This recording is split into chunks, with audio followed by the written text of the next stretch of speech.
Non, mais c'est une farce. C'est une farce. Il faut que ça cesse.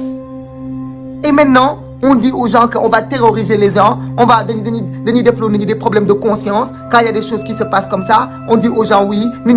parce que c'est le temps de la douleur. Le temps de la douleur n'empêche pas de dire la vérité. Parce qu'on ne peut pas faire son deuil dans le mensonge. Il faut la vérité. Et la vérité,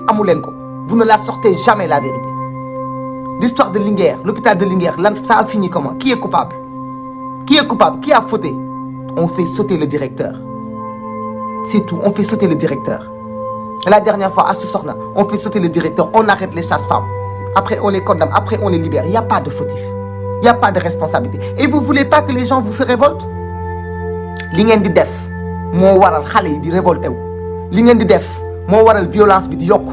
Li ngeen di def moo waral xol yi di futt. Moo tax nit ñi léegi koo gis yéene na moroomam dee. Ndax yéen ni ngeen jiitee réew mi la. Ni ngeen jiitee réew mi la bu fi kenn wax ni du yéen a ko fi commencé kenn santu leen ngeen demandé nañuy rupture kenn santu leen ngeen ñëw en 2012 xeex fi ba 14 personnes dee mënoon naa ci bokk parce que maa ngi woon ca tali bi di xeex contre la 3e candidature de Wade. Kenn obligé wu leen ngeen mener ce combat là ngeen taxaw ne nañ leen jox yéen a wax jox leen ñu yéen a wax jox leen ñu doxal ñun ñoo ëppale ñi ñu dénk leen kon vous êtes responsable. C'est une responsabilité. Nous avons commencé en 2012. Quel nous remonter avant? Parce que 2012, vous avez géré plus de 50 000 milliards. Fan ngeen ko def ba tay ñu ngi dé ci hôpitaux yi defu leen ko fu ngeen ko wara def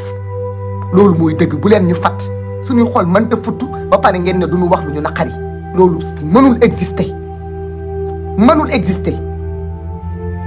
ñun soxlawuñu dem assemblée pour wax lu ñu naqari li ñu naqari dañu koy wax fekk suñu bakkan yi mu ngi nooy té nak di demander képp ku ne Sénégal nga taxaw temm takku taxaw moom moo jot ci lépp nag bu laajee mu commencé ci hôpital bii ci lu mu mënti commencé takku taxaw moo jot ñun ñëpp nañ jóg takk taxaw parce que nag buñ fi taxawee naan dañuy xaar 2024 pour takku taxaw yàlla nañu fi fekk à ce rythme là bu ñu jamulee paaka ci mbedd mi par agression mën nañoo accidenté ci tali bi par manque de vigilance wala ku yorul permis wala ku dawalul bu baax wala tali bu baax wa ilaa bu ñu amee lu ñu metti tur ñu dem ci hôpital bi ñu eggali ñu kon nag bala nga naan naam ne fa 2024 dafa sori ça commence maintenant lu mu laaj pare nañ ci Diouf Sarr moom damaa yaakaar ni bu toogee ci ministère bii loolu mooy wane ni nag Macky Sall ci boppam la nguuram jeex ci at bii ñu nekk nii parce que Macky Sall mënuñoo yab gu toll nii boobu ba léegi ministère bi Diouf Sarr ay njombe dong di ci am Macky Sall bàyyi fa Diouf Sarr continue di gérer suñu santé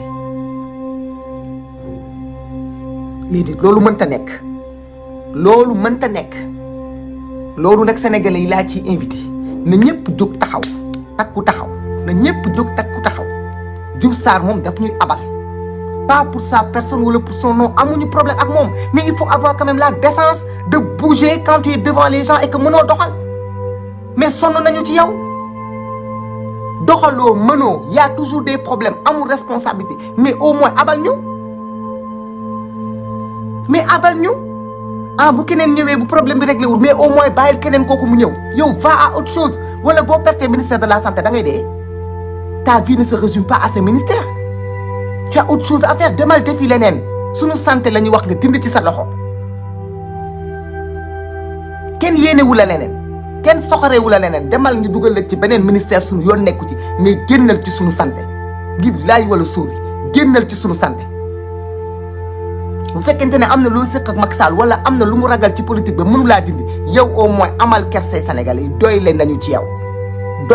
yow balaa ngeen di démissionner rek nit ñi wax ko ca kaw lii kers dafa ruslu ñun dañu sonn bu ngeen mën au moins ngeen abal ñu ngeen indi un autre tocard mais au moins qu'on change de tête de tocard mais quand même s'il y a des tocards changeons de tête de tocard au moins ça nous fait peut-être voir de nouvelles têtes en attendant d'en finir avec vous on ne peut pas toujours nous imposer les mêmes tocards toujours il faut bouger d'accord il faut démissionner il faut aller faire autre chose génneel sa loxo ci sunu santé président Macky Sall lu tax man du ma ko laajati dara man maa ngi ci tànku di tàggoog moom lu mu def baax na lu mu deful baax na lépp na ko doxalee noonu moom mu ngi ci fin de règne loolu leer na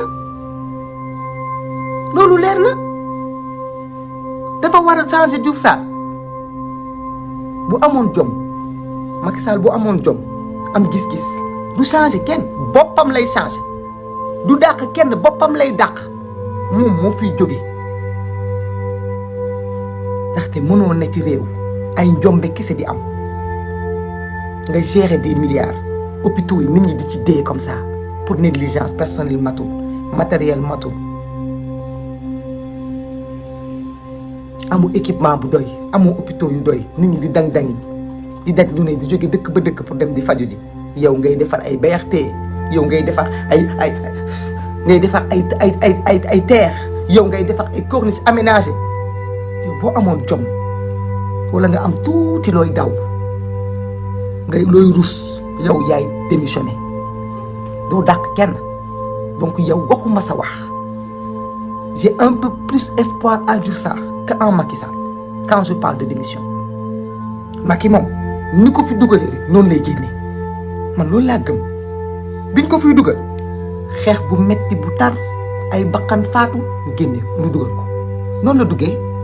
bu moytuwulee noonu mu faloo noonu lay follee ko parce que dañu ne quiconque vaincra par les armes périra par les armes te lui il a vaincu par les armes fii fàtte xaju fi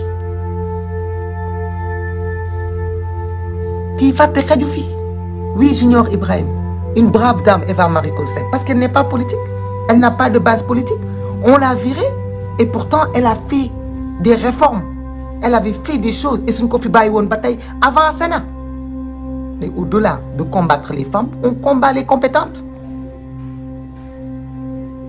au-delà de combattre les femmes on combat la compétence